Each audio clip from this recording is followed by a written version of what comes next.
Hello, and thank you so much for tuning into my podcast. My name is Kara, and I'm a holistic health practitioner for both people and pets. After working for years in the conventional medicine field, I realized that while our lifespans may be getting longer, our health spans are rapidly shrinking. And when it comes to our pets, both their length and quality of life are decreasing.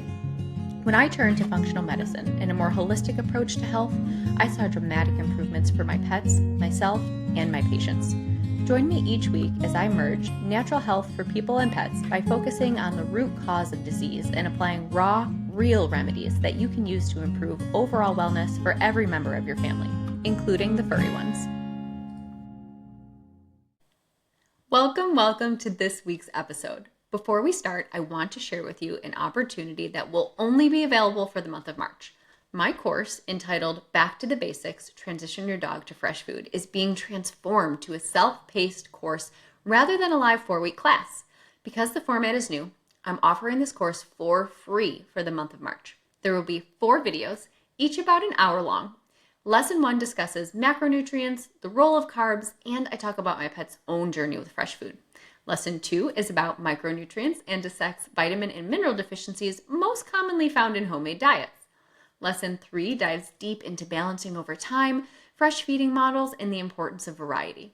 In this lesson, you'll learn about my newly published Vital Paws feeding model, and I'll show you how to use my calculator, which is the first ever calculator to offer options for cooked diets. And lastly, Lesson 4 includes meal prep tips, monitoring your dog after switching to fresh, and tips and tricks for tackling common issues that pet parents might experience in the fresh food realm. In April, I'll host a live Zoom Q&A for anyone who's taken the course. All I ask for in return is for you to share a testimonial on your social media and write a Google review once you've completed the course. If you're interested in taking the course for free during the month of March, go to www.rawpawadventures.com and click on the Courses tab. There is also a link in the show notes, or you can directly email rawpawadventures@gmail.com and ask to be signed up. I hope to see you there, and now let's jump into this week's podcast episode. Hi, everybody. Welcome back. I'm really excited to announce that my guest today is Billy Hoekman, and he is the Vice President of Nutrition and Communication for Green Juju, which is one of my favorite companies. He's involved in formulation, product development, running the veterinarian program, working with farmers, science education, sales, and marketing. He participates frequently in expert panels. I am sure you've heard him speak nationally and internationally. He's served on the board of directors for multiple organizations. He attends the dreaded AFCO meetings, which I'm actually hoping to attend later this year, will be my first one. And Billy has had numerous published articles. He's a trusted pet health advocate that specializes in turning hard-to-understand nutrition concepts into plain English. He lives in Lancaster, Pennsylvania with his wife, Emily, their daughter Maple, and their dog Huckleberry. Hi, Billy. Thanks for coming on today. Of course. You were describing reading the bio, and I was like, oh, that sounds like a fun job. So I feel very lucky. I like the bio because I don't like to assume that everybody who's listening knows who all of the pet experts are. So I think that you guys all deserve your own introductions because you do good work. Very good assumption. I would not assume. It's a very good assumption. Well, I think a lot of people know who you are. But so we're going to be talking about the original idea today is we were going to talk about raw milk and like fermented foods and how they benefit the gut. I think we're still going to talk about that, but there's going to be a lot of, not that it was scripted in the first place, but there's going to be probably a lot of surprise on my part. So if you're watching on YouTube instead of just listening, you're going to have to look at my face because Billy's going to tell me about their new products that are launching next week. And I don't know about most of them, and I'm really excited. So this is going to be a really fun episode. Yeah, it always, with new products and things and with what we try to do, I feel like there's always this process to it. And this is the first part of the process, which is it's like a fun thing to kind of like celebrate the work that you've done. And obviously like it's not over because you release something onto the market and then you need to sell it and change lives and do all those things. But it is a nice thing to celebrate, like the idea and the development and the packaging and everything our whole team does to get all of these things out. So it is a cool time, having just posted like a teaser that we're going to be announcing some things. And so it's yeah, I saw that video last night. Yeah, it's something that I never it never gets old for me. So especially with what we do at Green Juju, which I think that we really do bring, we just try to create new things to have better health outcomes, things that have never been done before. And so that, it's all very exciting for me. I know I'm from the Midwest, so like this is as excited as I get. Just throwing that out there. I know people listening are like, he sounds like a monotone robot. That is true, but this is me like very excited. Oh man, I think that I can tell when you're excited because I know you. But Billy's very excited. It's not like the Packers are winning the Super Bowl or something. I mean, I might be a little bit more animated than. It's too soon. It's too soon. I'm still crushed that the don't Bills feel did don't not feel go. bad. They've only done that 4 times and have 13 total championships, so it's fine. But I digress. I know, it's crushing. It's the mantra of the Buffalo Bills fans are maybe next year. Yeah. Maybe next year. Yeah. So I'm doing my meal prep this weekend. And so this interview kind of comes at a good time because I always use the veggie mixes and the ferments and the wild mushroom probiotic, and then also your milk. So I put those in almost all of my preps. If I don't get enough vegetables of like my own table scraps that I collect throughout the month for them. And I went to the store to buy the veggie mixes, and they didn't have the new Vitality blend yet. And I was sad because I know it had been released and I wanted it. So I was going to have to wait until next month. But I got the OGs there. So I got the Just Greens, a Bailey's blend, and then the Golden blend. So I'm going to be using all 3 of those. So don't feel too bad. It has not been released yet. What happens is, and this will kind of give people some some insight into how this works. We will have a timeline, and then we will look at that timeline and be like, okay, this is when we're going to tell the stores, this is when we're going to tell the public, this is where we're at in production, this is where, and that timeline is almost always wrong to some degree.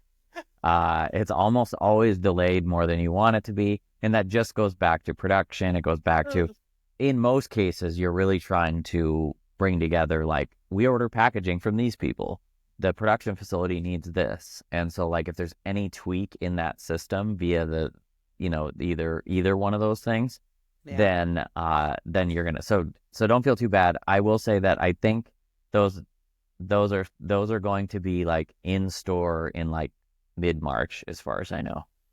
Okay. All right. I have to collect them, snatch them up for the next prep then. Yeah, and I'm as excited as you to start working through the Vitality, to add that to my rotation. So I'm with you there. I love watching you put together Huckleberry's bowls. If anybody wants to see dog food art, follow Billy on Instagram, because his bulldog, his little Frenchie, eats like the king that he is. He's actually he's behind this computer over in his chair here. So You brought him to work?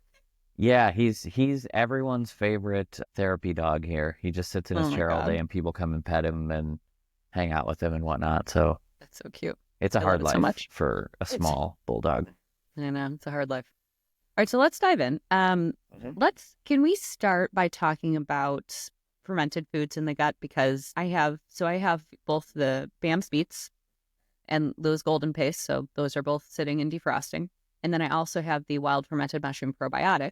And all 3 of those things are going to be added to my meal prep. And the way I break it up is I prep 30 days at a time. So I try and have 3 different types of fermented foods, and then I do 10 days of each, essentially, so that we're getting some good rotation. And then I pop them all in the freezer and I rotate. And I love these products. I think that they're really great, but I think not everybody knows why fermented foods are so great for the gut. So share your wisdom.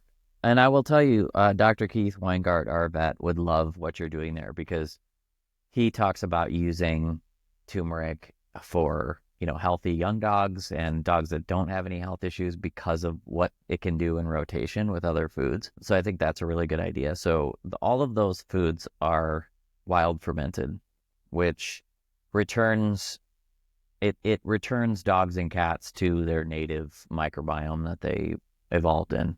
So you have, let me put it this way.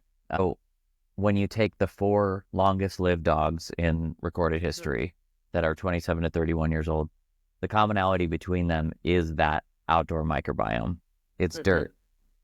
And so they all slept outside.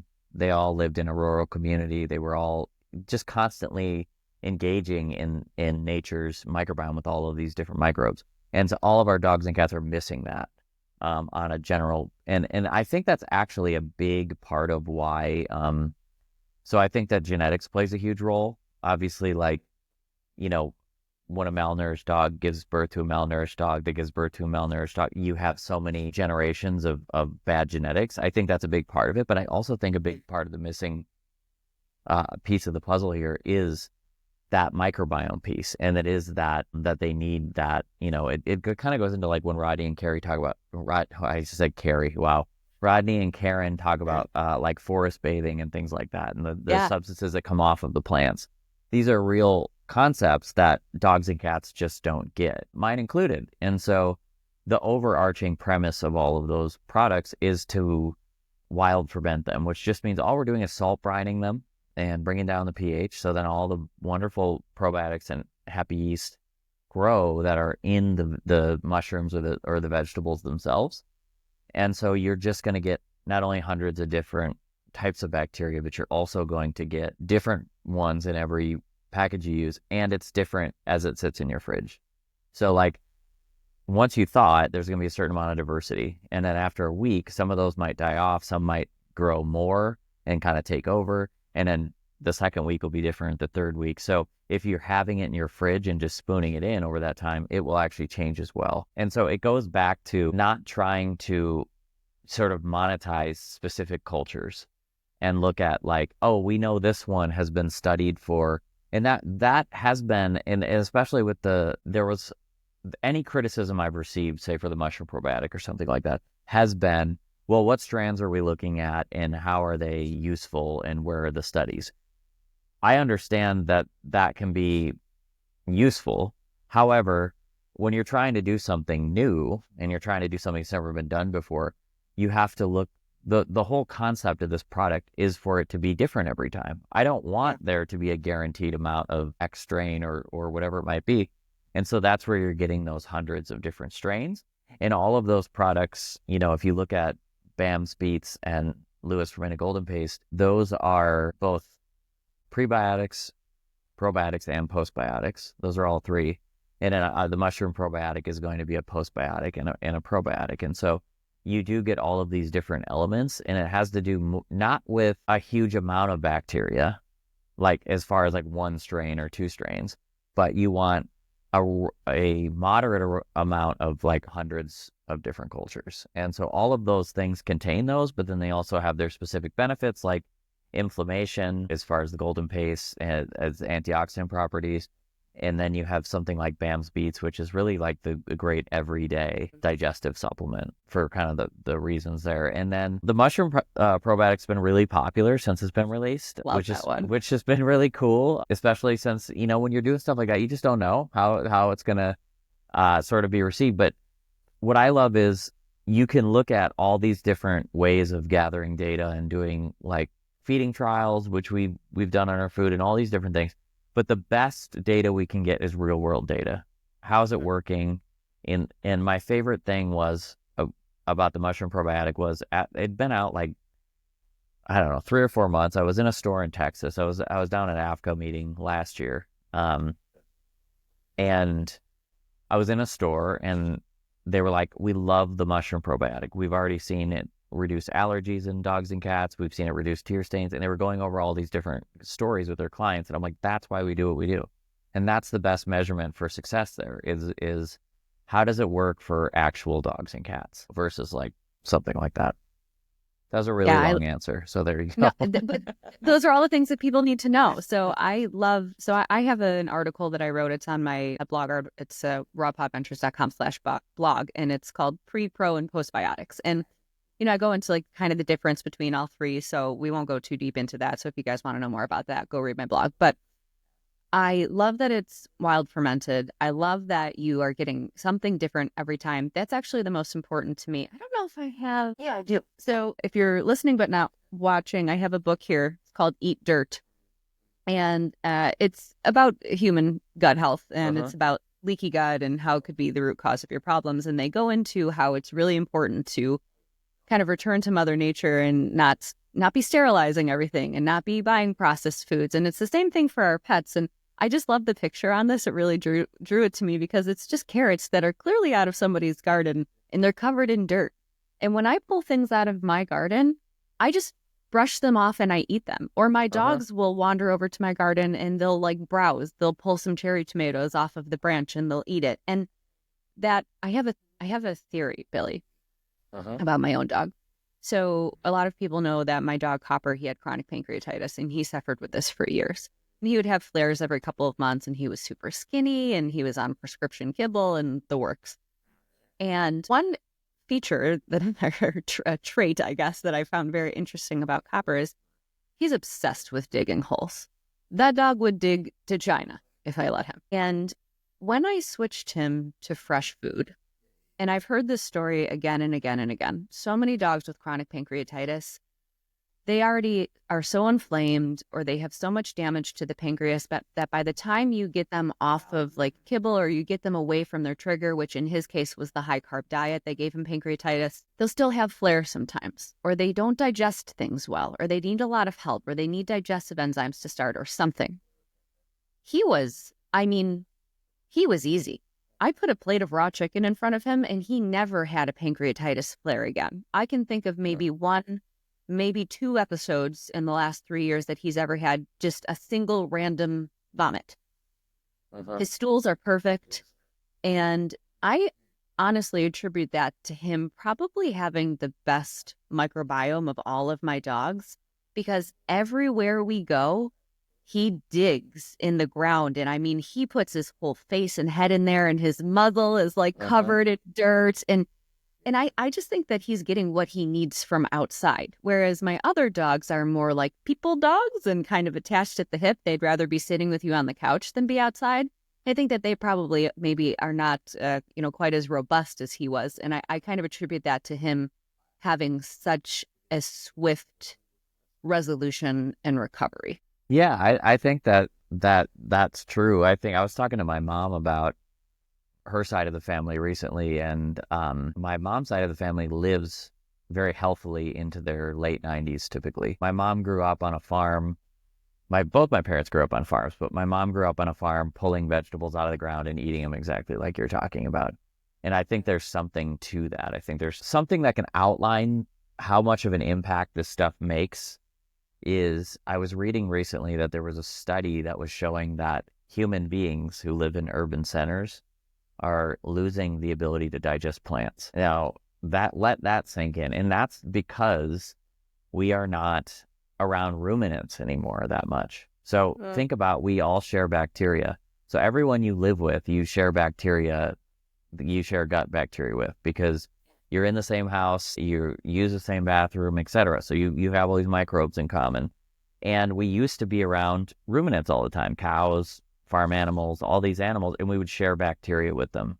And now we don't. And so it's kind of ironic because the reason why we were around them was because we were eating them. So you kind of have to be able to be around animals and eat them eventually to be able to digest plants, which is a weird dichotomy. But it all makes a huge difference. And it's not changing anytime soon. Huckleberry sleeps in our bed every night and hangs out on the couch and he doesn't go outside all that much. I mean, he gets a walk, but it's on a sidewalk and it's through the city. And so hopefully we can kind of turn the dial on this a little bit with some of those products. And also I will add too, pairing those with our veggie blends is like an amazing compliment, not only because of the fiber that you're giving those microbes, but also just the plant diversity. So if you're saying like, oh, I want all this diversity of microbes, then you should also be wanting all this diversity in plants. So now you're adding in, if you do your 30-day meal prep and you rotate between our 3 blends and you're rotating between all of these microbes, you're getting all that microbial diversity and you're getting like 17 different plants. And so that's more than most people eat, I feel like, just on a daily basis. And then the other part is too, I feel like there is some overlap or we need to re-inoculate. So the question I always have, for instance, when somebody's talking about like a fecal transplant or something like that, which is very effective, is there was something I was reading once about a guy who was living in a tribe, living with a tribe in Africa. And this tribe had an incredibly diverse microbiome because they ate hundreds of different types of plants, like all the time. And so this guy made it a point. I'm gonna get this microbiome. So he inoculated himself with this specific microbiome. And then when he came back to America, it was only a very short time until his microbiome was back to normal. Yeah. Because you can't escape your environment. And so this is where, I would encourage people, if let's say you had a dog or cat, or I'll just say dog in this case, that has had a fecal transplant and is doing really well after that, that's your opportunity to kind of like, hey, we need to keep this going and diversify it. And so that's where, you do something like you're doing. And I think that's the best you can do. Yeah. The epigenetics play such a big role. What are you exposed to? What do you like? You could have sorry, my cat is such a pain in the butt.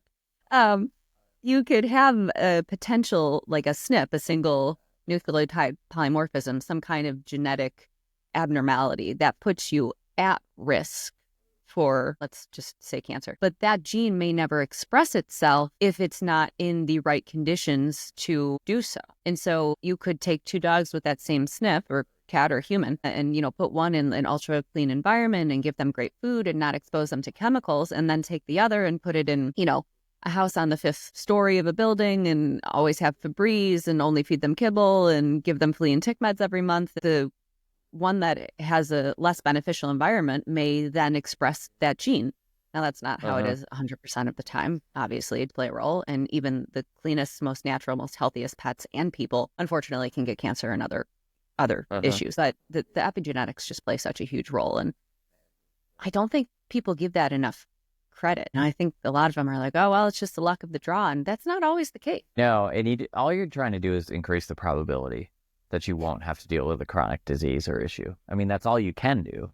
So I feel like it's not like everybody has I had a great uncle that smoked every day and lived to be 93. Well, great, but that doesn't actually mean that's the blueprint for living healthy. And also the other part too is we know from working with people that dogs, I don't think this is a controversial statement, dogs and cats that eat less processed foods and enjoy a healthier lifestyle just have a better quality of life while they're alive.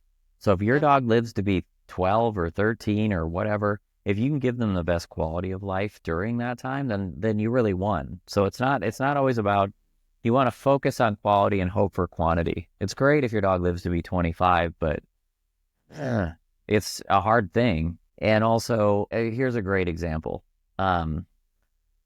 about quality of life. So my great aunt passed away last year, towards the end of the year. She was 99. She was about to be 100 years old. She passed away because she fell off a ladder because she was doing roof work. Her quality of life was very high because she lived at home up until the end. She actually would volunteer at old folks' homes, taking care of people much younger than her. And so all she ever did was shoot for quality of life, and then quantity happened to be there. But you want to have your dog or cat live on their own terms. Yeah. Right up until you the shoot end. For quality, and quantity is a side effect. Yeah, exactly. Yeah, for sure. And that's why I love all of the greens and the different. That's why I love them so much, because I think they really do bring quality back to the gut. I recently released, it'll be a few weeks now before this episode is out, but I kind of made public the diet that I have been doing for the past 3 years or so. And it's what I do for my dogs, and it's what I share with my clients, because I've been really obsessed with mitochondrial health and gut health for a long time. And I call it the Raw Paw diet. And there's a really big emphasis on ferments, fungi, and phytonutrients and fiber. And that emphasis and the importance of those things are why I like your products so much, because they pull that in to the diet. And it's why I use them in every single prep, and will continue to do so. And why I'm so excited about your new product. So I think that I only know about one of the three, and that's a pretty good segue there. It's a good segue. Yeah. I did want to say, before we leave the greens, I think people might be surprised about this, because I do a lot of different things with Huckleberry. He's kind of my experiment. He's my guinea pig for many things, new things, for things I make at home, for all the things. But so I rotate between many products. I do a lot of things. Did I mention I do a lot of things? Yeah. I think I mentioned it in your bio. The one thing I use every day is the veggie blends. Yeah. That's the one thing that I don't not use. So I could not use the fermented products. I could not use X, Y, and Z. I use the veggie blends every day. And that's truly the reason I'm at Green Juju is because Kelly invented those. That was such an innovative thing. And so that's what I saw when I was leaving my last job and wanting to deciding like, well, who do I want to work with? She was the only one because it was like, there was all this innovation happening. And so, I just can't say enough about those products. I know I'll have to wrangle Kelly and see if she'll come on and talk to me Definitely about her greens and the juicing. I don't have a juicer. I want to try. My husband is like, stop doing new things. It's fun though. It is fun. I will tell you, I haven't done it in a while because my life is chaos and traveling and whatnot, but it is fun. That could actually be something I could wrangle Maple into if she would enjoy doing that. So anyway, on to our new, very exciting products. So tell me what you know. So, all right. I was given the opportunity to do, would you call it a trial, I guess, of I'm going to embarrass myself. You did such a good job of explaining it when I was visiting the farm. So it is taking the fiber kind of, I know one of the things in there was artichoke. And it's kind of similar to the wild probiotic because it would have different strains each time. I don't recall how you said it's extracted, but it's in powdered form and you add it to the bowl like a probiotic. That was terrible. Tell us what it really is. That was a good effort. But, it's something that no one knows about. And that was not a diss because it's a new thing. No one's ever done this before. So I know. I don't expect you to know it. So I remember when you were telling me, I was like, that's so innovative. Hey, we appreciate that. 4 months. So, so essentially what we did was we took probiotic rich food. So it's not like it's a probiotic supplement, but it's not like two things that already exist. We didn't kind of take like beneficial microbes and grow them in a lab somewhere and go like, oh, we have 15 of these healthy strains or 10 or whatever. So it's not that. That's like 99% of all probiotics on the market. We also didn't just freeze dry foods. Right? We didn't just take like fermented foods and freeze dry them and say like, well, here's a more convenient way to eat fermented foods, because we wanted to create something that was nature concentrated and also that had the whole food culture of these foods without the food itself. So what we did was we took 3 of, I think, the best probiotic foods. So we took kombucha, and that SCOBY culture is my SCOBY culture, which has been going for 10 years and has been inoculated with countless commercial brands, Friends, SCOBYs, etc. So it's a highly diverse microbial environment. And I've been brewing like every week and a half for over 10 years now with that SCOBY. So we did kombucha, we did Bailey's blend. So we have leaf, which is the kombucha. We have soil, which is Bailey's blend, which is probiotics that come from, and I'll kind of go over each one, but probiotics that come from wild fermented vegetables. And then we also have one called Farm, which is fermented raw milk. And that fermented raw milk culture is my culture that's been going for over about 2.5 years. So it's a continuous culture that's never been above 104 degrees and is re-inoculated once to twice a week with raw milk. And so that was made with 3 or 4 different raw yogurt cultures. So basically what I did was I did a starter culture of base just yogurt culture, and then I added 3 or 4 more different farms that would have different sort of inoculants in the air of their farm and whatnot. I also added a commercial like coconut yogurt over time. And so now I just continually reuse the last batch when I make another one. So essentially what you get there is obviously like a lot more diversity. And so what we did was we took all of these cultures and we sent them to a lab and we had them grow these cultures in a different medium, which means they removed the whole food culture. So instead of being like, here's 4 beneficial cultures in raw milk, they removed the whole culture and grew them in a lab. Now with soil, you have typically over like you have typically 500 plus different species and families of bacteria in fermented vegetation, wild fermented vegetation. So you're looking at each scoop of this is going to have 2.5 billion probiotics. And so you're looking at 2.5 billion probiotics of those 500 plus species. So if you look at fermented vegetables, this would be a lot more concentrated, where it would have a much higher CFU per gram count in that 2.5 billion per half gram scoop versus like the actual food itself. So in that, we took the cultures and grew the beneficial bacteria cultures. And in the kombucha and the raw yogurt culture, we actually took the bacteria and put them in an environment that's more conducive to bacteria, and then separately took the yeast and put those in an environment that was more conducive to yeast and grew them out separately. So they can both be at equal amounts essentially in both of those. And there's a ton of wild yeast, for instance, in the yogurt culture, because when you smell it, not in the supplement, but when you smell my yogurt, it smells like bread at this point. And so basically, we've created 3 different options, and all of those options allow dogs and cats to have the benefits of those cultures without the food itself. And why that's important is there are a lot of animals who are maybe have sensitivities to fermentation. Those animals can now have this. There are animals who have sensitivities to raw milk. Those animals can now have the microbial benefits of raw milk without the dairy, without the actual dairy. Yeah. And then it goes through with kombucha as well, which is kombucha is a wonderful food for dogs and cats, but it's also a very, very low pH, which is going to potentially produce more histamines. And if, let's say your dog has that, it's somewhat rare, but let's say your dog has that gene that's not going to allow them to process histamines. Or and like also, an MCT, can't have, you don't want and also there's just a lot of people who don't want frozen things.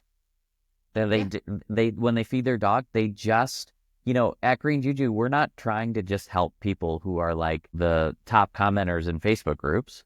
We're trying to help the people who do not care about nutrition and just want to help their dog because they love their dog, right? Yeah. And that's like one of my favorite customers is someone who just feeds kibble and we get them to do something, whatever that is, whether it's a veggie blend or these probiotic supplements. And so basically the baseline use, I think, of all these things are going to be, number one, the soil probiotic is going to have those soil-based cultures and non-soil-based cultures. And I think that that's really great for GI distress, as well as almost like an everyday maintenance biodiversity. Because the other thing is, if you're using a whole food-based culture, like with fermented products, you can stack these things on top of each other. Right? It doesn't mean you have to stop using BAM's beets just because you're using farm, right? You can use them together. So when it comes to the kombucha, my favorite use for that one, and the inspiration for this comes from a vet I was working with in Texas who actually fed pieces of kombucha SCOBY to her dog to clear up a yeast issue. Wow. And that was likely because of the fact that kombucha has such a biodiverse yeast culture in it. I believe it's like on average 189 plus different species of yeast.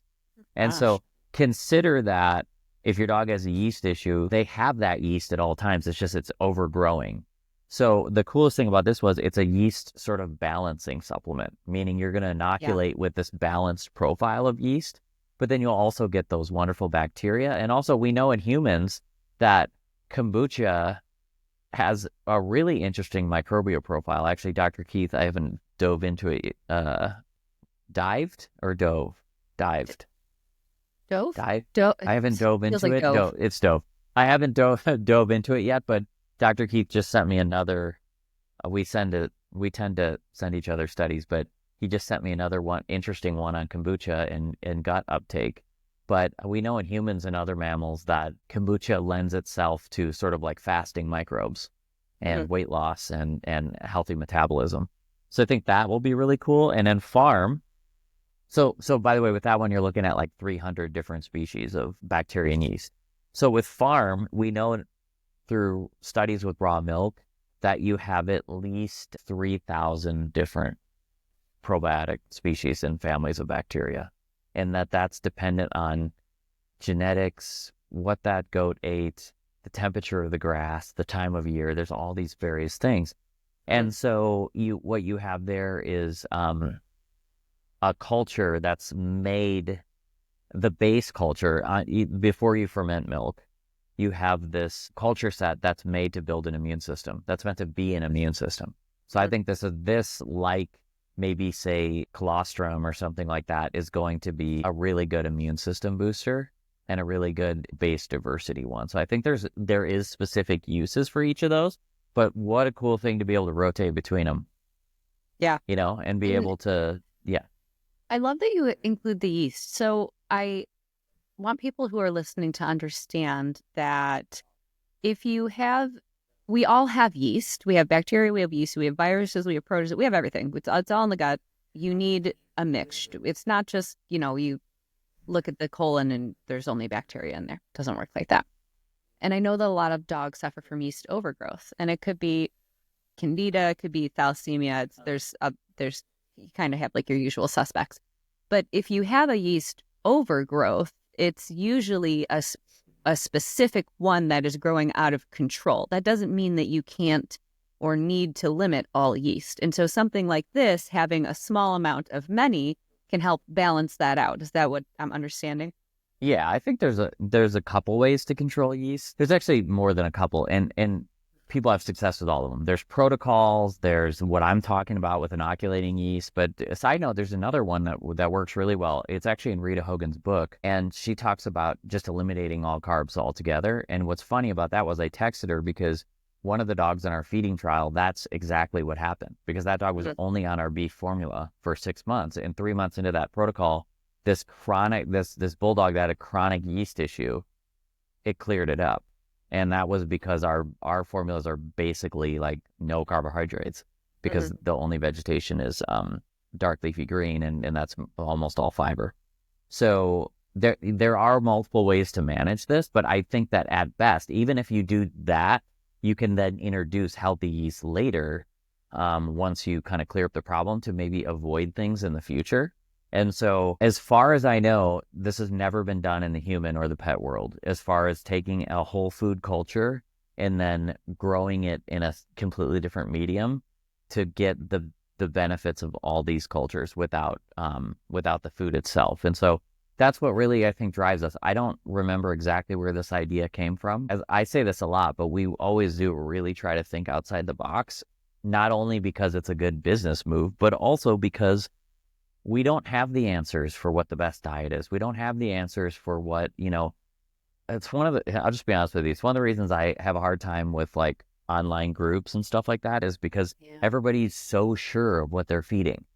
If you're actually engaged in science and you have childlike wonder about these things, you should be saying like, we can't possibly be doing the best thing. What is the next thing that we need to discover? And so, Right. Thank and the God. best diet for dogs is whatever is the best diet for that dog. It will never be across the board. And I see that. I have 3 dogs, and they have 3 very different needs. I have a dog who's prone to yeast. Golden retrievers, they should just call them yeasty retrievers. I don't know. But, golden That's a terrible name. I know. Yeasty retrievers.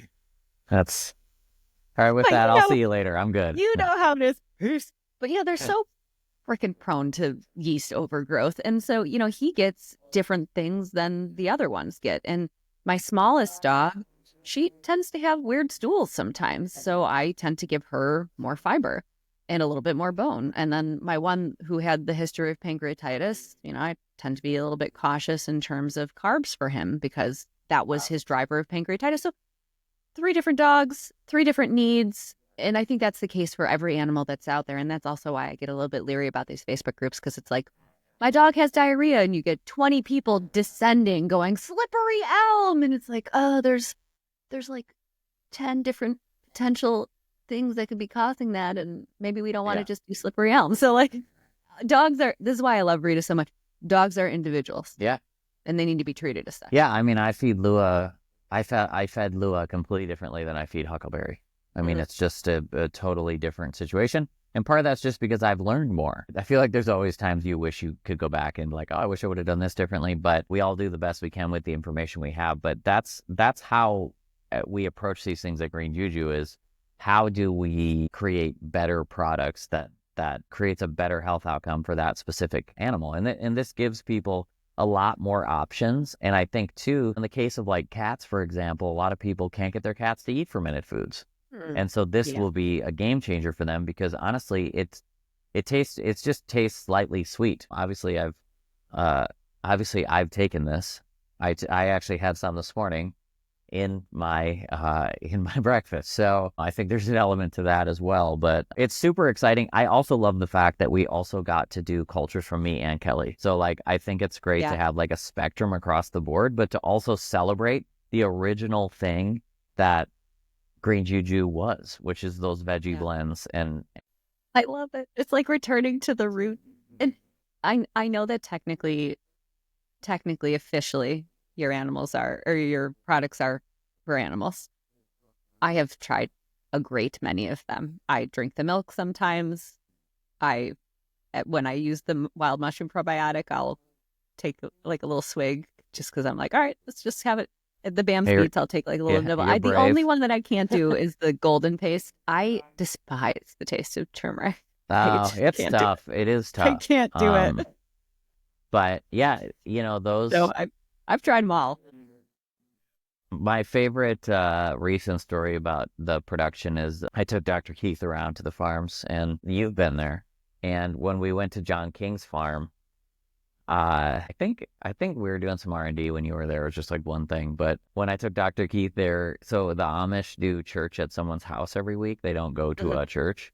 And so it was John's church was going to be the next day at his house. And so the whole production facility was a church. So it was just all like pews and Bibles and stuff. Cool. And I had to be like, imagine this as a facility versus this church that it is right now. So and that's also part of everything we do. I mean, that's part of the reason that this farm probiotic is going to be so cool is because of it brings in a bunch of farms from Pennsylvania. It brings in all these different cows and goats and any milk that I've used and all that process. And that really goes throughout all of our products. I wish I would have taken more videos when I was there, but I was too busy being enamored and just like, I know there were goats everywhere. There were dogs on farms. And if anybody is doubting what a nerd Billy is, and I say this with all the love in my heart because I'm a huge nerd, we pull up to the last place and he goes, I'm really excited about this. I can't wait to show you this. And I recall we go inside and it's just this kind of empty space with this giant vat of just mushroom water. And we walk over and I look down at it and I'm just like, what is this, Billy? It is very exciting.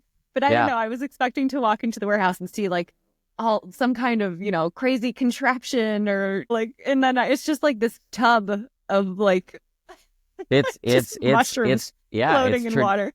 It's traditional food being made in a traditional way. It's like an incredible, and that's why they work so well. And I love those guys. I was just up there this week doing some inventory stuff and just the best people to work with. And I'm so excited for people to see these products and to also, start using them and see what I like to call happy side effects, which we see with all of our products. We see, hey, it does this. And now we have 15 people who have independently told me that this is a result they're getting. Then we think, oh, well, there's a pattern forming there. This is something that is probably something to look into and something we can kind of report on. So that'll be really cool. It's also interesting to sell a probiotic supplement because everyone always says for probiotics, like if your dog has a digestive issue, give them a supplement. And that can be true in this case. If your dog has a digestive issue, there are multiple reasons why all these will work.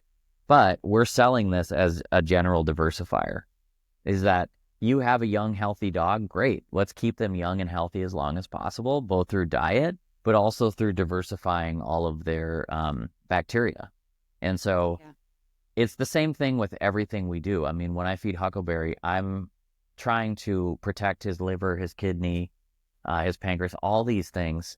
for when he's older, because right now he's great, but he's going to be older at some point, and I want to set him up for success. So I think that's where these are really going to come in handy. So How old is he? 4? 3. He'll be 4 in September. So he's the same age as my daughter. So They're the same age? yeah, Stop. They're so cute. it's crazy to do a it's like crazy to do this duo.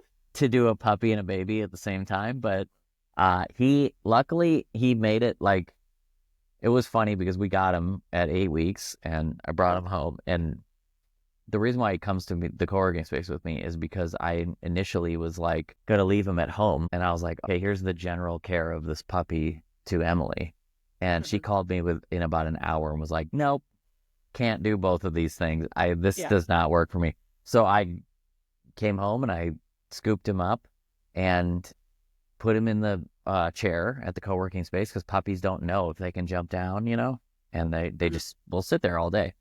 And he's 3.5 years old and he still doesn't know he can jump down. He just sits in the chair all day, no matter who comes up. Dogs come up, he just chills. And so it is. Does he not know, or is he the king on his throne? I who mean, doesn't maybe send for the peasants. Yeah, that could be it as well. But it's just so cool to watch them connect and to watch them become best friends. But it's also just so cool for all of our total health. We know that dogs, there was a New York Times article that at one point that said dogs are the new probiotics. And that is true, because we know that they're bringing in such microbial diversity into the house. And so for them to be cuddling on the couch, that's inherently making Maple healthier. And so I just think there's like so many cool benefits to that. It's so true. I recently had my oral microbiome tested because I started seeing a biologic dentist.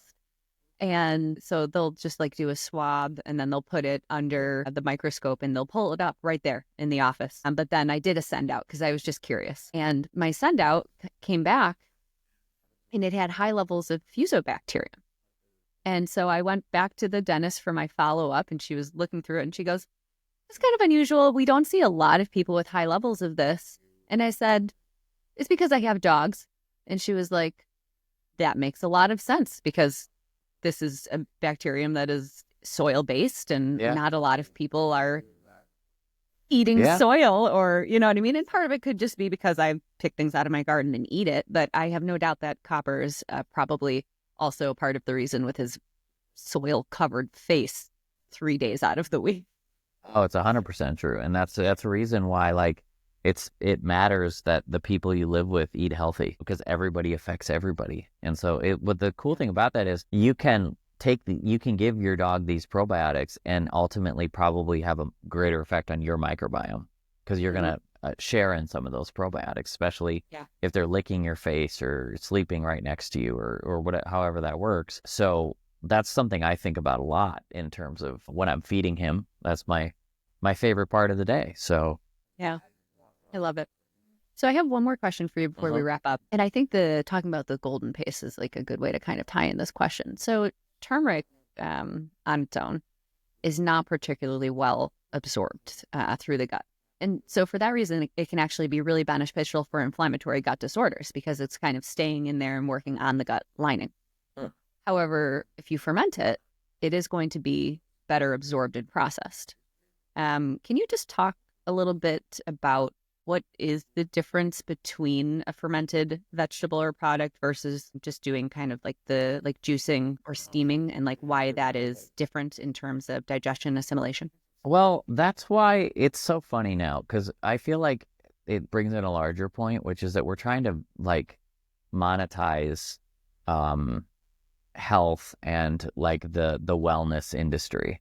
So like you get into things like turmeric and you're like, or whatever it might be, and it's like, well, we have this extraction method, and this is the only way you get X, Y, and Z.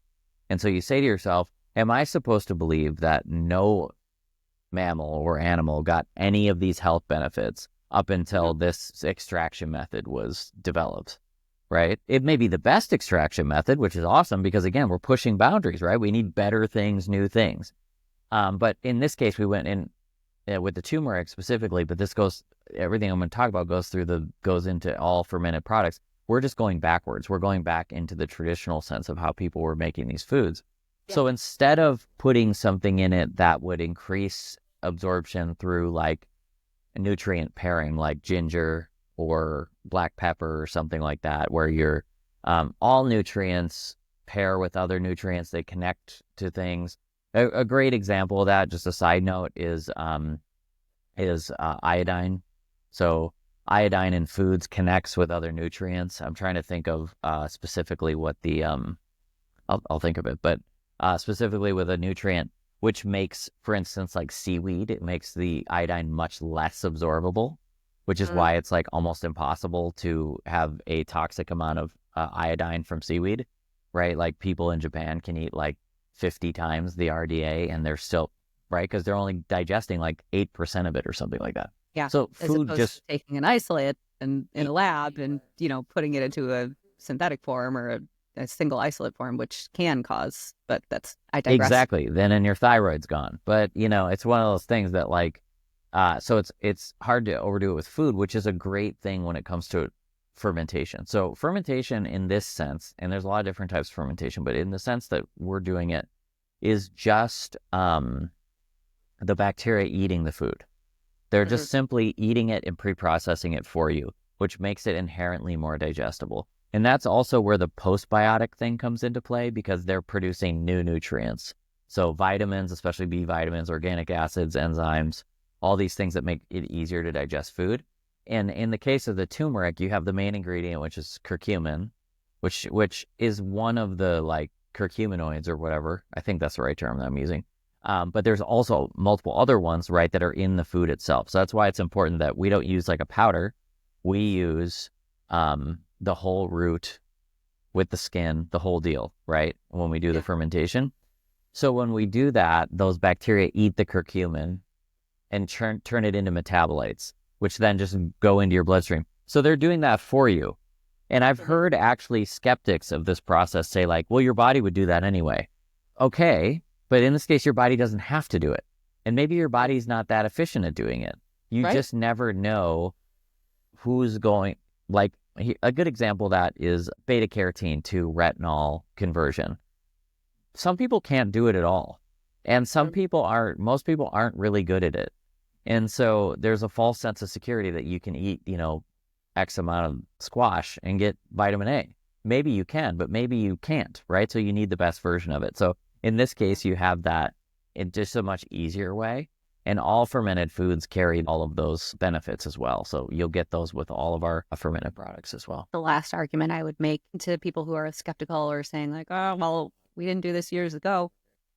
We also didn't have terrible soil depletion years ago. And the meat that we ate from animals that were raised on soil that was packed full of nutrients also had better beneficial profiles. And so, sure, maybe it's different. Maybe it's not quite as ancestral, but I think that they're unfortunately just due to monocropping and overfarming and feedlot animals, we have gaps that need to be filled now. I think we come up with ways to overcome them. I think we all need extra, what that means. And I will say, if people like using our products, my favorite recommendation, and this is something that's developed over the years, my favorite recommendation is to start with our food, our milk, and our blends, our veggie blends, as a base diet. And then just see, how does that affect my dog's health, that amount of biodiversity, and then see if you need supplements on top of that. Maybe you do need the probiotic supplement. Maybe you do need some bone broth or BAMS beets or whatever, but at least give those 3 nutrient-dense foods a chance and then see what your dog needs specifically, because there's probably a good probability that they might not need something. And you can just kind of get away with using those 3. And that's also, obviously where milk comes into play as well, as far as like covering those like baseline nutrients for just in general. So I think that that's a good starting place for people if they choose to use our stuff, and then they can go as nerdy or not nerdy as they want to. I love it. Well, now I'm even more excited to do my meal prep tomorrow. So Billy, thank you. This was amazing. I feel like I could go on for a million years, but alas, I only have an hour. So Hopefully I'll be able to connect and have you on again sometime in the future because this was a lot of fun. Absolutely. I would be happy to. I'm sure we'll see each other as the year goes on. So I'm especially if you sure. go to AFCO. I'm still waiting to see if AFCO's still a thing by then, but if Yeah. it is, I will be there. So I think I'm gonna go. I am moving back to Buffalo, New York, and my tentative plan is to have to leave my job at the very end of July. And because we're gonna move at the end of August. So that will leave kind of the beginning of August. There's AFCO and then it's Super Zoo. Yeah. And then we're gonna come back and we're gonna just cruise. they always got to put AFCO right next to Super Zoo, and my schedule is just insane. But AFCO will be in Omaha. So interesting place. I've got a lot of love for Omaha as a Midwesterner. So, but if you're there, you can be introduced into the weirdest thing you'll ever experience. It sounds like a horror movie mixed with a documentary is how it sounds when people describe it to me. Yeah, it's something you can't know until you go. So that'll be an interesting thing. So, well, got to be informed somehow. But all right, I will talk to you soon. And thank you again. Thank you for listening. Please remember that you, yes, you, are the driving force that helps keep small businesses and platforms like mine running. So if you liked what you heard, please like, share, and most importantly, rate this podcast. It's the only way we can reach more people and spread the word about natural health. None of the conditions discussed or recommendations given are meant to replace the advice of your health provider. So if you have concerns about yourself or your pets, please confer with a human or animal health practitioner. Have a super fantastic day, and I'll see you next week.